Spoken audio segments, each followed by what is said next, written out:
AKTU के exams के लिए अभी भी यूट्यूब के रैंडम वीडियोस देख रहे हो? मुझे भी वही प्रॉब्लम थी। फिर मैंने डाउनलोड किया यूनिक सीरीज ऐप जो एकेटीयू के सिलेबस के हिसाब से बना है। अब हर सब्जेक्ट एकदम इजी लगता है। यहाँ मिलते हैं जो वीडियो लेक्चर्स, नोट्स और प्रीवियस ईयर पेपर्स, सब एकेटीयू सिलेबस के अकॉर्डिंग। बेस्ट पार्ट, पहली परचेज पे 20% ऑफ भी है। बस कोड यूज करो, सेव 20। डाउनलोड करो अभी unique series app, smart students की choice. Hello everyone, welcome to Unique Series by Civil Mantra. I will be teaching you Geosynthetics and Ground Improvement Techniques. I am Nabina Sham और आज के जो introductory class है इसमें हम लोग discuss कर लेंगे about Geosynthetics and various syllabus of these Geosynthetics and Ground Improvement Techniques. लेकिन उससे पहले चलिए इंट्रोड्यूस करती हूँ मैं खुद को आप लोगों के साथ। I am specializing in civil engineering. I have done my BTech in Civil Engineering, MTech in Geotechnical Engineering, and currently I am pursuing my PhD in Highway Engineering. So पिछले 10 साल से मैं वेरियस सब्जेक्ट्स जो है उसको पढ़ा रही हूँ in different semesters and I am passionate about interactive learning and student engagement. तो जितना मैं सिखा सकती हूँ मैं कोशिश करती हूँ and I believe in learning by doing. The subjects जो मैं पढ़ाती हूँ या पढ़ा चुकी हूँ उसमें इंक्लूडेड है soil mechanics 1 and 2, transportation engineering, foundation engineering, ground improvement techniques, design of RC structure. इन सारे सब्जेक्ट्स के अलावा भी जो सिविल इंजीनियरिंग सब्जेक्ट्स है, कोर सब्जेक्ट्स है, जैसे कि मान लीजिए कोई प्रोजेक्ट वर्क है या फिर दूसरा कोई रेलवे इंजीनियरिंग, ये सारे सब्जेक्ट्स भी मैं कभी कभार पढ़ा चुकी हूँ। वाटर रिसोर्स में भी थोड़ा सा नॉलेज है। तो I will be teaching you ground improvement techniques जो मैं ऑलरेडी पिछले 2 सेमेस्टर्स में पढ़ा चुकी हूँ। And my research interest include pavement design and performance, soil stabilisation and fibre reinforced asphalt mixes. और मेरा ये प्राइमरी जो रिसर्च इंटरेस्ट है this is based on asphalt mixes only. So, if I get a chance, I can also share with you all these things. तो फिलहाल मैं ground improvement techniques के बारे में थोड़ा सा डिस्कस करूंगी, उसके बाद हम लोग सिलेबस को डिटेल्स में डिस्कस कर लेंगे। सो ये सिलेबस जो है ये जियोसिंथेटिक्स एंड ग्राउंड इम्प्रूवमेंट टेक्निक्स, ये जियोसिंथेटिक्स एक्चुअली में एडवांस्ड पॉलीमरिक मटेरियल्स है, मतलब एक केमिकल कंपाउंड की तरह ही है। पॉलीमर का मतलब है दोनों केमिकल्स को अगर हम कंबाइन करते हैं तो एक पॉलीमर बनता है। उसको एक सही कॉम्पोजिशन में डेफिनेटली कंबाइन करना पड़ता है और ये इसका काम जो है ये बेसिकली सॉइल परफॉर्मेंस और उसका स्टेबिलिटी को इम्प्रूव करने में मदद करता है। और ये सब्जेक्ट में क्या क्या जियोसिंथेटिक मटेरियल्स है, ग्राउंड इम्प्रूवमेंट टेक्निक्स का क्या क्या मेथड्स है, फंक्शंस क्या है जियोसिंथेटिक मटेरियल्स की, कहाँ कहाँ पे हम लोग अप्लाई कर सकते हैं, जैसे कि जियो टेक्सटाइल्स, जियो ग्रिड्स, जियो मेम्ब्रेन्स, जियो सेल्स, इन सारी चीजों को डिटेल्स में हम लोग पढ़ लेंगे। और इसके साथ ही साथ इसका 2 पहिए है, एक है आपका मैकेनिकल पार्ट, दूसरा है आपका केमिकल पार्ट। ठीक है, तो हम लोगों को जो मतलब सिविल इंजीनियरिंग या फिर मान लीजिए सॉइल इंप्रूवमेंट के लिए हम लोग बेसिकली मैकेनिकल पार्ट को ही मतलब डिस्कस करते हैं ज्यादा, लेकिन इसका केमिकल एक पार्ट भी है जो कि बहुत इंपॉर्टेंट है, क्योंकि combining this type of materials with the soil makes the mix a different one and इसका फंक्शंस भी स्टडी करना बहुत ही जरूरी है। ओके, तो ये जो ग्राउंड इम्प्रूवमेंट का मेथड्स है इसमें जैसे कि सॉइल कॉम्पैक्शन, कॉम्पैक्शन तो आप लोग ऑलरेडी पढ़ चुके हैं, जैसे कि सॉइल मैकेनिक्स में प्री लोडिंग, ये एक नया टर्म होगा शायद, कि लोड अगर हम लोग जो सॉइल के ऊपर देते हैं वो अगर पहले से ही लोडेड रहता है तो उसको कहते हैं प्री लोडिंग, लेकिन इसका एक वास्ट मेथड है, उसके बारे में भी डिस्कस कर लेंगे। वर्टिकल ड्रेन्स क्या होता है, ग्राउटिंग क्या होता है एंड सॉइल रेनफोर्समेंट क्या होता है, इन सारी चीजों को हम लोग डिटेल्स में डिस्कस करेंगे। ठीक है, इसके साथ ही साथ सिलेबस में प्रैक्टिकल डिजाइन कॉन्सेप्ट्स के बारे में डिस्कस करने के लिए भी प्रोविजंस रखा गया है। इंडियन स्टैंडर्ड्स के अकॉर्डिंगली डिजाइन करेंगे तो वो क्या होगा, इसका भी प्रोविजंस है। और कुछ केस स्टडीज भी किया गया है, मतलब उसका भी प्रोविजंस दिया गया है कि केस स्टडीज कुछ अगर हो पाए तो उसको भी हम लोग पढ़ेंगे। ओके, ताकि जो भी थियोरेटिकली हम लोग पढ़ रहे हैं उसको कैसे रियल वर्ल्ड में हम लोग कन्वर्ट कर सकते हैं, right? So this is all about geosynthetics and ground improvement techniques. इसको, ये सारी चीज जो मैंने अभी अभी डिस्कस किया है, इन सारी चीजों को हम लोग डिटेल्स में सिलेबस में डिस्कस कर लेंगे, क्योंकि ये इंट्रोडक्टरी क्लास है। तो नेक्स्ट क्लास से हम लोग यूनिट वाइज, टॉपिक वाइज आगे बढ़ने लगेंगे। ओके, सो पहले तो हमें जानना होगा कि जियोसिंथेटिक्स की बेसिक्स क्या है। ये यूनिट 1 में दिया गया है, जैसे कि what are the types of geosynthetics. तो देखिए, जियोसिंथेटिक्स जो है ये बेसिकली दोनों तरह की होती है। एक होता है आपका सिंथेटिक मटेरियल से बना हुआ, एक होता है नेचुरल मटेरियल से बना हुआ।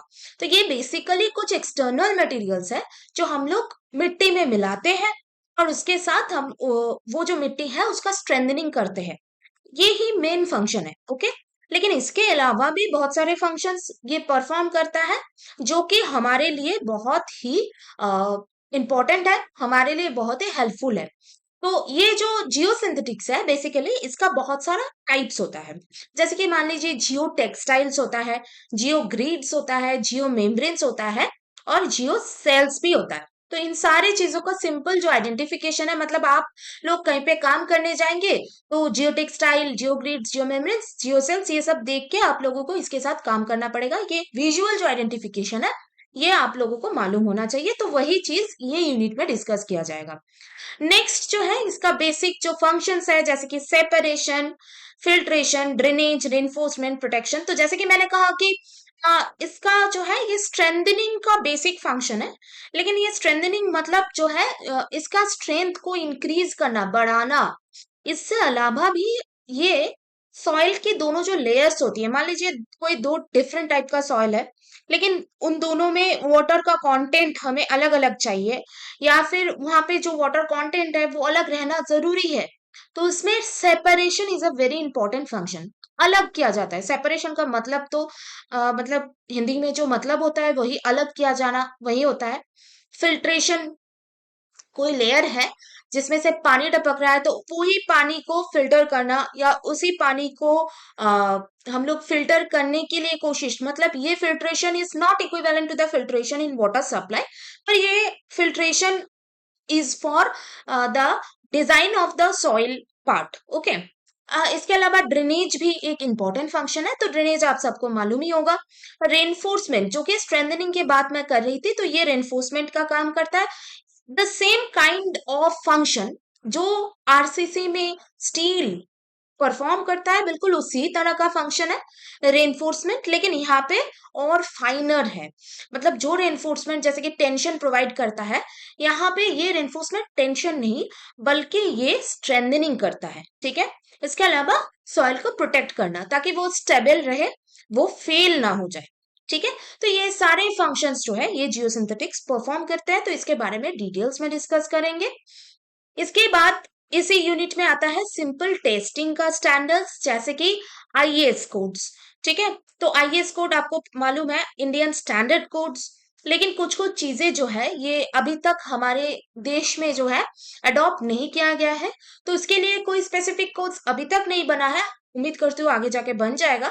लेकिन जहां पे हम लोग वो कोड को रेफर नहीं कर सकते हैं, वहां पे हम लोग अमेरिकन स्टैंडर्ड कोड्स को रेफर करते हैं, जो कि है एएसटीएम। ठीक है, हाईवे में, ट्रांसपोर्टेशन इंजीनियरिंग में मान लीजिए, या फिर कोई ऐसा डिवाइस हो, कोई ऐसा एक्सपेरिमेंट हो, मशीन हो, जहां पे हम लोग आईएएस कोड को रेफर नहीं कर सकते क्योंकि वो अवेलेबल नहीं है, वहां पे हम लोग एएस टीम को रेफर कर लेते हैं, राइट? इसके अलावा ड्यूरेबिलिटी एंड सिंपल कुछ एग्जांपल्स बेस्ड ऑन दिस जियोसिंथेटिक्स, जैसे कि रोड्स, कैनल्स, लो, ये सारे हम लोग बेसिक्स ऑफ जियोसिंथेटिक्स में डिस्कस कर लेंगे। बात करते हैं नेक्स्ट यूनिट की। अगर बात किया जाए तो जो जियोसिंथेटिक्स के डेफिनेशंस, टाइप्स, फंक्शंस, इसको हमने पिछले जो यूनिट है उसमें पढ़े होंगे, वही हम उसका एप्लीकेशंस को पढ़ेंगे। ठीक है, सेकंड जो आगे जो यूनिट है उसमें हम लोग एप्लीकेशंस को पढ़ लेंगे। तो जैसे कि जियोसिंथेटिक्स का जो फंक्शन है रोड्स में, सबग्रेड स्टेबिलाईजेशन, ड्रेनेज लेयर, ये सारी चीजों को डिटेल्स में पढ़ेंगे, ठीक है। तो सबग्रेड क्या होता है ये ऑलरेडी आप लोगों को पता होगा, फिर भी मैं बता देती हूँ कि एक रोड का लेयर्स की, एक रोड जो है फ्लेक्सिबल पेवमेंट, पेवमेंट दोनों तरह की होती है, एक फ्लेक्सिबल एक रिजिड। तो फ्लेक्सिबल पेवमेंट जो बिटुमिनस मटेरियल्स की डिस्कशन होती है वो सारी फ्लेक्सिबल पेवमेंट्स के अंदर आता है। ये जो है ये कॉम्प्रेसिव स्ट्रेस इसमें काम करता है। तो ये एक लेयर्ड सिस्टम या लेयर्ड कॉन्सेप्ट में काम करता है। तो ये जो इसका जो लेयर्स है, वेरियस टाइप्स ऑफ लेयर्स, तो ये लेयर्स के अंतिम जो लेयर है, जो सॉइल की कांटेक्ट जो सॉइल है वो है आपका सबग्रेड, ठीक है। तो सबग्रेड एक जो होता है नेचुरल सबग्रेड, जो कि आपको नॉर्मली दिखने को मिलेगा, कोई भी साइट पे जाएंगे आप, जहाँ पे रोड का काम हो रहा है वहां पे आपको सबग्रेड नॉर्मली दिखने को मिलेगा।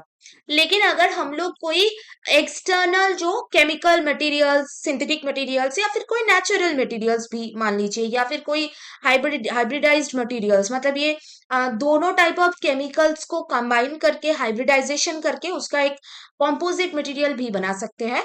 तो इस टाइप का मटेरियल अगर सबग्रेड में स्टेबिलाईजेशन के तौर पे मिलाया जाएगा तो उसे हम लोग सबग्रेड स्टेबिलाईजेशन कहेंगे। एंड इसके अलावा ड्रेनेज लेयर्स, तो ये रोड्स में ये दोनों फंक्शंस को परफॉर्म करता है, ठीक है। अगर हम बात करें रिटेनिंग वॉल या एम्बैकमेंट्स में, तो ये जहां पे सबग्रेड का स्टेबिलाईजेशन करता है वहीं पे रिटेनिंग वॉल्स में इसका काम होता है स्टेबिलिटी प्रोवाइड करना, क्योंकि वहां पे सॉइल जो है ये बहुत इजीली लैटरल प्रेशर की वजह से फेल हो सकता है, ठीक है। अब ये लैटरल प्रेशर क्या है, नॉर्मली जो प्रेशर ऊपर से आता है वो है कॉम्प्रेसिव, जो रोड्स के केस में आता है। लेकिन अगर body wise through out the body ये अगर प्रेशर आएगा तो ये लैटरल प्रेशर हो जाएगा, ठीक है। सो रिटेनिंग वॉल्स और एम्बैकमेंट्स में ये जो है ये लैटरल प्रेशर को काउंटरएक्ट करने में, स्टेबिलिटी प्रोवाइड करने में, फेलियर ना हो सॉइल, तो इसके लिए या फिर वॉल फेलियर ना हो, इसकी वजह से जियोसिंथेटिक्स को अप्लाई किया जा सकता है। नेक्स्टली अगर हम लैंडफिल लाइनर्स की बात करें तो मान लीजिए कि जहाँ पे डंप यार्ड्स है, जहाँ पे वेस्टेज मटेरियल्स जो है वो डंप किया जाता है, वहां पे कोई लाइनर, वो तो लैंडफिल है, ठीक है, ये सॉलिड वेस्ट मैनेजमेंट पार्ट के अंदर आता है। तो ये चीज आप लोग सॉलिड वेस्ट मैनेजमेंट में शायद पढ़े होंगे, अगर नहीं पढ़े हैं तो इसका बेसिक्स मैं बता देती हूँ। जहाँ पे आपका जो भी वेस्ट है, एक सिटी से मान लीजिए या फिर विलेज भी हो सकता है, जो वेस्ट है वो डंप किया जाता है, ठीक है। अब ये डंप्ड जो वेस्ट है इसको लाइनिंग करना पड़ता है, क्योंकि अगर ये जो है ये नॉर्मल सॉइल के साथ घुल मिल जाएगा, कंटामिनेट हो जाएगा, तो ये उस एरिया का पूरा जो वाटर लेवल है या फिर उसमें अ, जो भी मतलब सॉइल कोई भी काम पे यूज हो रहा है तो वो कॉन्टेमिनेटेड हो जाता है। तो इसकी वजह से लाइनिंग करना पड़ता है ताकि ये प्योर सॉइल से या वर्जिन सॉइल से मिक्स ना हो पाए। तो ये लाइनर्स के तौर पे भी यूज होता है, जहां पे जैसे कि मैंने पिछले जो स्लाइड है इसमें ऑलरेडी हमने डिस्कस किया है प्रोटेक्शन, ओके। सो या फिर सेपरेशन, जो सेपरेशन की बात हो रही थी वही चीज यहाँ पे भी आप लोगों को सिंपल समझ में आ जाएगा। लीचिट कलेक्शन सिस्टम्स में भी मान लीजिए कि कोई भी वेस्ट मटेरियल्स है जहाँ पे कलेक्शन हो रहा है, वहां पे सेपरेशन करना पड़ेगा या फिर वो चीज को किसी और चीज से घुल मिलने से रोकना पड़ेगा, तो वहां पे हम लोग जियोसिंथेटिक्स को अप्लाई कर सकते हैं, right. And simple introduction to standards IS 15284 and IS 2720, ठीक है। तो ये दोनों इंडियन स्टैंडर्ड कोड्स में जो स्पेसिफिकेशंस है उसके बारे में डिस्कशंस यूनिट 2 में हम लोग कर लेंगे, ओके। अगर हम यूनिट 3 की बात करें तो यहाँ पे राइट साइड में जो फिगर आप लोगों को दिख रहा है ये एक्चुअली में स्टोन कॉलम की एक फिगर है, ठीक है। तो ये प्रैक्टिकल एक वर्क है जो कि परफॉर्म किया जा रहा है, इंडिया में ही किया जा रहा है। तो ये कॉमन है, मतलब जियोसिंथेटिक्स जो है आपको लग सकता है कि ये बहुत ही अनकॉमन टाइप का चीज है और इसका एप्लीकेशंस क्या है प्रैक्टिकली, यहाँ पे तो नहीं होता होगा, बाहर होता होगा, लेकिन नहीं, ये कॉमनली यूज होता है और ये इसका एप्लीकेशंस जो है वो बहुत ही इंक्रीज हो चुका है। इसकी वजह यही है कि जो सॉइल है मटेरियल्स, मैक्सिमम जो सॉइल्स है ना वो लूज फील्ड सॉइल्स होता है, जिसकी वजह से वहां पे कोई भी फाउंडेशन का काम करने में दिक्कत हो सकता है, क्योंकि सॉइल का क्वालिटी जो है वो कई बार ऐसा दिखने को मिलता है कि वो क्वालिटी बहुत ही डिग्रेडेड क्वालिटी की है, खराब क्वालिटी का है। तो उसमें सॉल्यूशंस क्या है? यही सॉल्यूशंस प्रोवाइड कर सकता है ये ग्राउंड इंप्रूवमेंट टेक्निक्स। ओके, क्योंकि हम लोग चाहे कितना भी कोशिश कर ले फाउंडेशन को मजबूत करने का, कितना भी कोशिश कर ले हम लोग सुपर स्ट्रक्चर को मजबूत करने की, सब स्ट्रक्चर को मजबूत करने की, हम लोग कितनी भी कोशिश क्यों ना कर ले, लेकिन अगर सॉइल लोड कैरी नहीं कर पाएगा तो बिल्कुल ही ओवरऑल में फेलियर होगा। ठीक है, तो इसकी वजह से सॉइल को ही अगर हम लोग स्ट्रेंथन कर सकते हैं तो क्यों ना किया जाए। Obviously this methods are very much costly, लेकिन इसका एप्लीकेशंस है, और किसी किसी जगह पे तो ये मेथड्स इकोनॉमिकल भी है, जिसकी वजह से बहुत ही हेल्प हो जाता है। ठीक है, सो इस जो पार्ट है unit 3, this is the most important part, क्योंकि ये पार्ट बहुत ज्यादा प्रैक्टिकली यूज होता है। यहाँ पे हम लोग simple mechanical ground improvement techniques की बात कर रहे हैं। तो basic of soil compaction methods, compaction methods already आप लोग पढ़ चुके होंगे कि कॉम्पैक्शन इज द, क्या है ये कॉम्पैक्शन, बेसिकली इसको पहले जान लेते हैं। Compaction is the removal of air. ठीक है, तो इसके साथ ही साथ जो भी एक्स्ट्रा सेटलमेंट की बात हो रही है, ये सेटलमेंट को भी रोकता है, क्योंकि ये सॉइल को कॉम्पैक्ट करता है। So basically there are a few compaction equipments which helps the soil to compact, like roller systems and all. तो इसके बारे में डिस्कस करेंगे, फील्ड में कैसे किया जाता है और लैब में कैसे किया जाता है। जैसे कि लैब में हम लोग रैमर की बात करें तो बहुत ही कॉमन सा चीज है रैमर्स। ठीक है, लेकिन फील्ड में ये रैमर्स काम नहीं कर सकता, क्योंकि ये बहुत ही छोटा मैकेनिकल सा डिवाइस है, लेकिन हमें डायनामिक कॉम्पैक्शन करना पड़ता है।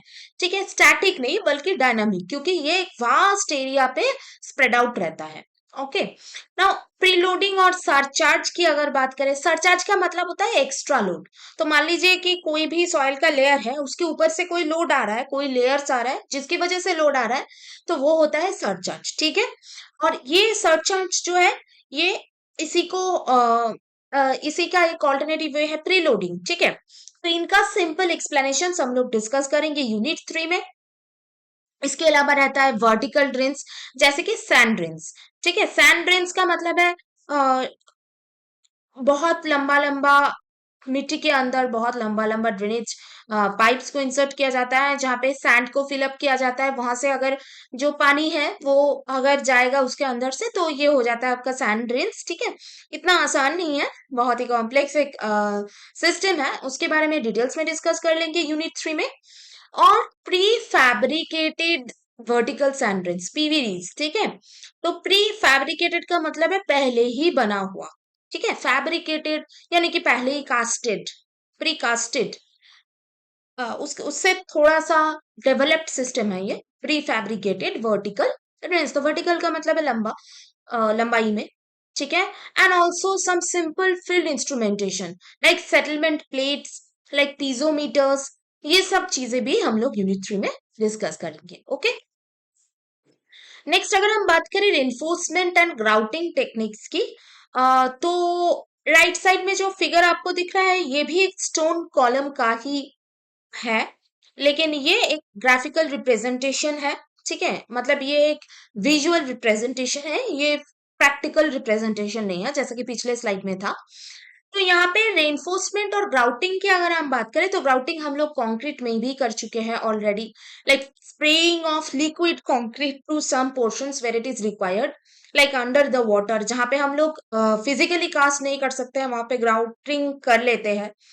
तो ये सब चीजें, सॉइल नेलिंग, नेलिंग मतलब है कुछ मान लीजिए कि कोई नेल्स की तरह ही चीज है, लेकिन बहुत ही बड़ा है, क्योंकि फील्ड में हम लोग यूज कर रहे हैं, तो वो सॉइल्स में इंसर्ट किया जाता है। कॉलम्स की तरह ही चीज है या पाइल्स की तरह ही चीजें हैं, लेकिन नेलिंग बहुत ही मजबूत सी स्टील का जो कॉलम है उसको अगर सॉइल के अंदर इंसर्ट किया जाएगा तो वो सॉइल नेलिंग है। ये सारी चीजें मैं बेसिक सी चीजें डिस्कस कर रही हूँ, लेकिन इसका डिटेल्स डिस्कशन आप लोग जब हम यूनिट्स को 1 बाय 1 पढ़ेंगे तब हम लोग देख लेंगे। Okay, now simple reinforced foundation. तो फाउंडेशन जो है उसमें अगर रेनफोर्समेंट किया जाएगा तो उसके बारे में भी डिस्कशन हो जाएगा। ये सारे कॉन्सेप्ट्स ये यूनिट में डिस्कस होगा। ग्राउटिंग्स की कुछ मेथड, तो ग्राउटिंग बहुत बार हम लोग सुने हैं, लेकिन सॉइल की ग्राउटिंग कैसे किया जाता है, परमिशन, कॉम्पैक्शन, जेट ग्राउटिंग, ये सब चीजें क्या है, इसके बारे में डिस्कशन, और इसका बेसिक जो प्रिंसिपल्स है इसके बारे में भी discussion. Okay, now stone columns and line columns, ठीक है।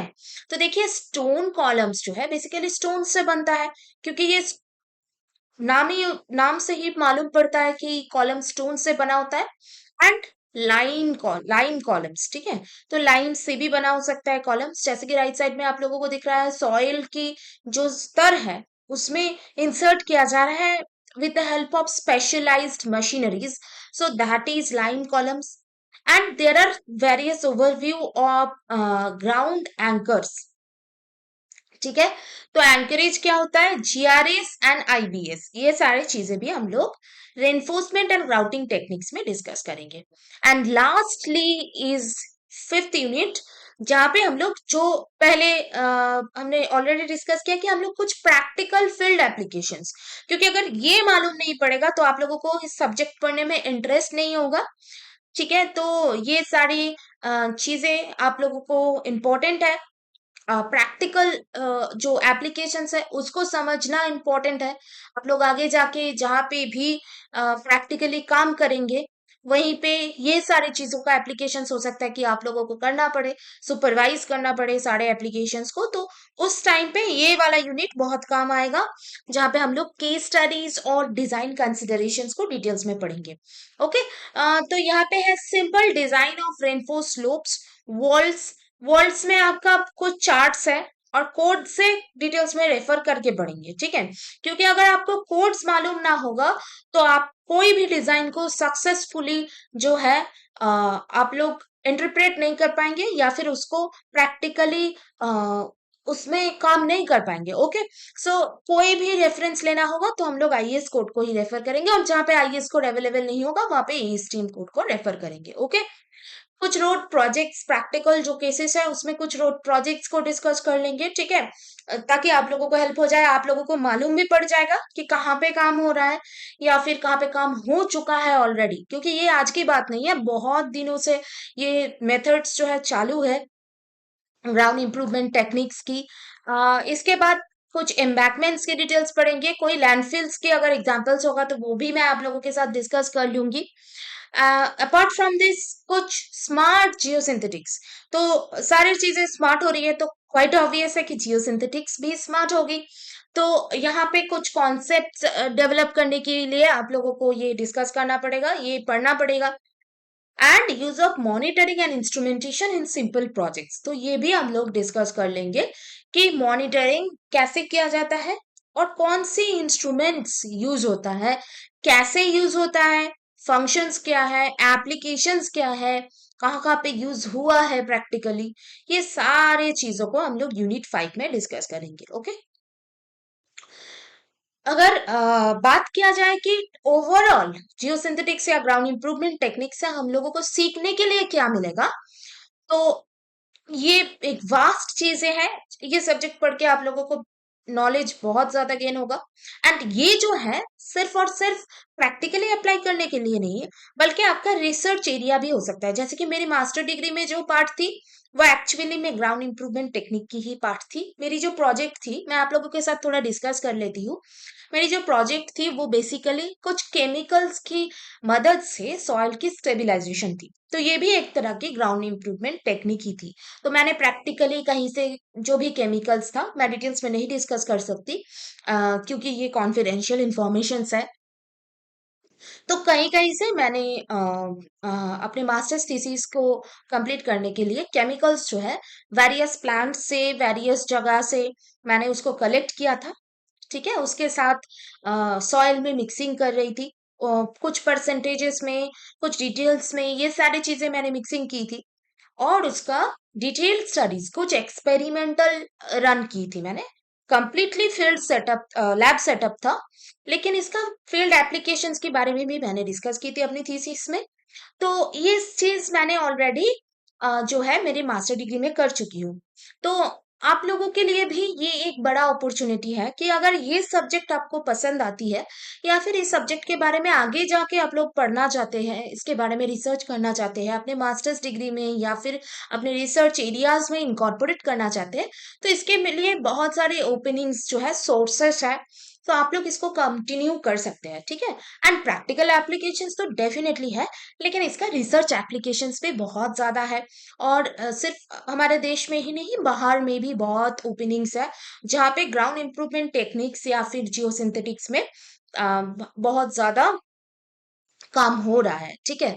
और सबसे बड़ी बात है कि ये सब्जेक्ट पढ़ने की सबसे बड़ी एडवांटेज क्या है कि आजकल हम देखते हैं कि बहुत ज्यादा पॉपुलेशन डेंसिटी इंक्रीज हो चुका है।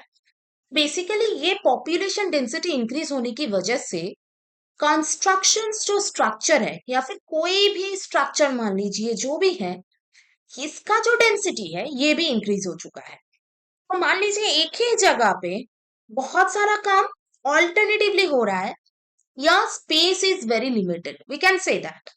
तो इसको ओवरकम करने के लिए ये टेक्निक्स या फिर ये जियोसिंथेटिक के मदद से जो हम लोग इम्प्रूवमेंट करते हैं, that is very very helpful and useful in the upcoming days also and in present also. ठीक है, तो आप लोग क्या क्या सीखेंगे यहाँ से? वेरियस जियोसिंथेटिक्स को आइडेंटिफाई करना सीख जाएंगे, इनका जो यूज है, इंजीनियरिंग यूजेस, इसको भी आप लोग सीख लेंगे। ग्राउंड इंप्रूवमेंट टेक्निक्स को किस तरह की सॉइल पे कहाँ पे इंप्लीमेंट करना होगा according to the site conditions, this knowledge also you will gather. You will be able to interpret IS code, और आप लोग रेनफोर्स सॉइल स्ट्रक्चर या फिर स्टेबिलाइज स्ट्रक्चर, स्टेबिलाइज सॉइल, ये सारी चीजों को आप लोग डिजाइन करना सीख जाएंगे। और प्रैक्टिकली काम करना तो डेफिनेटली सीखेंगे, रियल लाइफ प्रोजेक्ट्स जो है जहाँ पे आपका जियोसिंथेटिक्स रोड्स में, एम्बैंकमेंट्स में, लैंडफिल्स में, ठीक है, ये सारे जगह पे आप लोग अप्लाई कर सकेंगे प्रैक्टिकली। एंड ये सब सीख के आप लोग सस्टेनेबल, बहुत इंपॉर्टेंट, सस्टेनेबल, सस्टेनेबल का मतलब है कि जो लॉन्ग रन पे आपको मदद करेंगे, सस्टेन कर जाएगा, रह जाएगा, it will move, it will stay, so that is sustainable. Safe होगा, सेफ क्यों होगा? क्योंकि इसका फंक्शंस जो है, वो फंक्शंस सिर्फ और सिर्फ स्टेबिलिटी या स्ट्रेंथ के लिए नहीं, बल्कि कभी कभी तो ये इस तरह के जियोसिंथेटिक्स भी आपको मिलेगा देखने को, जहाँ पे वेस्ट मटेरियल को रीयूज करने की एक एक जगह आपको मिलेगा, या फिर एक टाइप आपको देखने को मिलेगा। तो ये इसलिए ये सेफ है, ये कॉस्ट इफेक्टिव है, and that addresses geotechnical challenges in modern civil engineering। तो बहुत ही यूनिक टाइप की स्टडी है। तो अगर आप लोग इसको कंटिन्यू करते हैं अपार्ट फ्रॉम योर जो बेसिक सिलेबस है, तो आप लोग इसको रिसर्च एरिया में भी इनकॉर्पोरेट कर सकते हैं। Okay, so with this we end today's class, and I think you have gathered basic knowledge of geosynthetics and ground improvement techniques. आगे आने वाले क्लासेस में हम लोग डिटेल्स में जो भी आज सिलेबस में डिस्कस किया है हम लोगों ने, उसको मैं आप लोगों के साथ डिटेल्स में डिस्कस कर लूंगी with the units, with each topics in a very detailed manner. Okay, so thank you.